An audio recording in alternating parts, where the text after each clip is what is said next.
Chittagong 1 Nurul Amin chairman, Chittagong 2 তরওয়ার Alamgir, Chittagong 3 পরে ঘোষণা করা হবে, চট্টগ্রাম 4 কাজী সালাউদ্দিন, চট্টগ্রাম 5 মীর মোহাম্মদ হেলাল উদ্দিন, চট্টগ্রাম 6 পরে ঘোষণা করা হবে, চট্টগ্রাম 7 হুম্মাম কাদের চৌধুরী, চট্টগ্রাম 8 এরশাদুল্লাহ, চট্টগ্রাম 9 মোহাম্মদ আবু সুফিয়ান।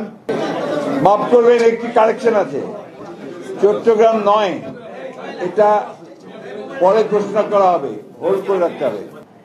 চট্টগ্রাম 10 আমির খসরু মাহমুদ চৌধুরী, চট্টগ্রাম 11 পরে ঘোষণা করা হবে, চট্টগ্রাম 12 মোহাম্মদ এনামুল হক, চট্টগ্রাম 13 সরওয়ার জামাল নিজাম, চট্টগ্রাম 14 পরে ঘোষণা করা হবে, চট্টগ্রাম 15 পরে ঘোষণা করা হবে, চট্টগ্রাম 16 মিশকাতুল ইসলাম চৌধুরী পাপ্পা, কক্সবাজার 1 সালাউদ্দিন আহমেদ, কক্সবাজার 2 পরে ঘোষণা করা হবে, কক্সবাজার 3 লুৎফুর রহমান কাজল, কক্সবাজার 4 শাহজাহান চৌধুরী, খাগড়াছড়ি আব্দুল ওয়াদুদ ভুঁইয়া, রাঙ্গামাটি দীপেন দেওয়ান, বান্দরবান শাহ চিং প্রু।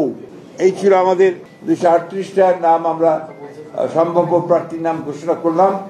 এরপরে আমাদের সঙ্গে যারা যুগপৎ আন্দোলন করেছেন সেই সমস্ত দলগুলোর সঙ্গে কথা বলে আমরা যে সমস্ত আমরা ঘোষণা করিনি সেগুলো তারা আসতে পারেন, অথবা আমাদেরগুলো আমরা চেঞ্জ করতে পারি। এই কথাগুলো খুব পরিষ্কার করে জানিয়ে দিচ্ছি আমি। সুতরাং এখন এই যেটা আমরা ঘোষণা করলাম, এই প্রার্থী তালিকাটা হচ্ছে সম্ভাব্য প্রার্থী তালিকা। আমরা আমাদের প্রয়োজনে আমাদের স্ট্যান্ডিং কমিটি যে কোনো সময়টা পরিবর্তন করতে পারবো। মাফ করবেন, একটি কারেকশন আছে, চট্টগ্রাম 9 এটা পরে ঘোষণা করা হবে, হোল্ড করে রাখতে হবে। G37 তার 37 হবে।